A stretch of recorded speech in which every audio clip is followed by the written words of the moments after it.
என் இனிய தமிழ் மக்களே, உங்கள் பாசத்துக்குரிய பாரதி ராஜா பேசுகிறேன். தேனி மாவட்டம் அல்லி நகரம் என்ற சிறு கிராமத்தில் பிறந்த சின்னசாமி பெரிய மாயத்தேவர் தமிழ் சினிமா வரலாற்றில் இயக்குனர் இமயம் பாரதி ராஜா ஆக உயர்ந்தார். 1960களின் இறுதியிலும் 1970களின் ஆரம்பத்திலும் சினிமா கனவுகளுடன் சென்னை வந்தார். பல கஷ்டங்கள், பல தோல்விகள், ஆனால் கனவை விடாமல் போராடினார்.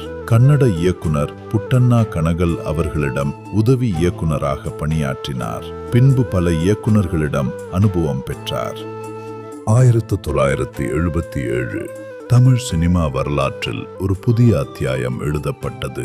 16 வயதினிலே அவரின் முதல் இயக்கம். ஸ்டுடியோவை விட்டு மண்ணின் மனமுள்ள கிராமங்களுக்கு கேமராவை கொண்டு சென்ற புரட்சி இயக்குனர் கமல்ஹாசன், ரஜினிகாந்த், ஸ்ரீதேவி இந்த 3 நட்சத்திரங்களையும் ஒரே திரையில் புதிய பார்வையில் காட்டிய படம்.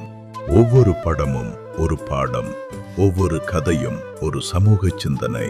பல நடிகர்களையும் நடிகைகளையும் தமிழ் சினிமாவிற்கு அறிமுகம் செய்த சிற்பி அவர். ரஜினிகாந்தை வைத்து 16 வயதினிலே கொடி பறக்குது போன்ற படங்களையும், கமல்ஹாசனை வைத்து 16 வயதினிலே சிகப்பு ரோஜாக்கள், ஒரு கைதியின் டைரி, டிக் டிக் டிக் போன்ற மறக்க முடியாத படைப்புகளையும் கொடுத்தார்.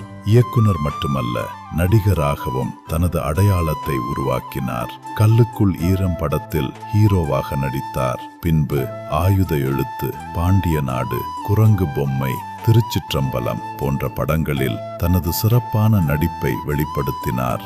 தனது கடைசி இயக்கம் மீண்டும் ஒரு மரியாதை 2020 என சினிமா மீதான அவரது அன்பு குறையவில்லை.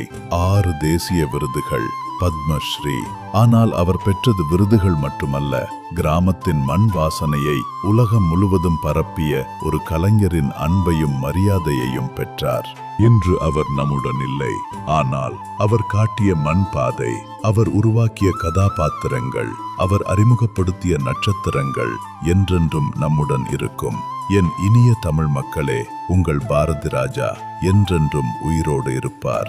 ஃபெட்னா 39வது மாநாடு மற்றும் ஃபெஃப் குழுவின் சார்பாக இயக்குனர் இமயம் பாரதி ராஜாவிற்கு அஞ்சலி.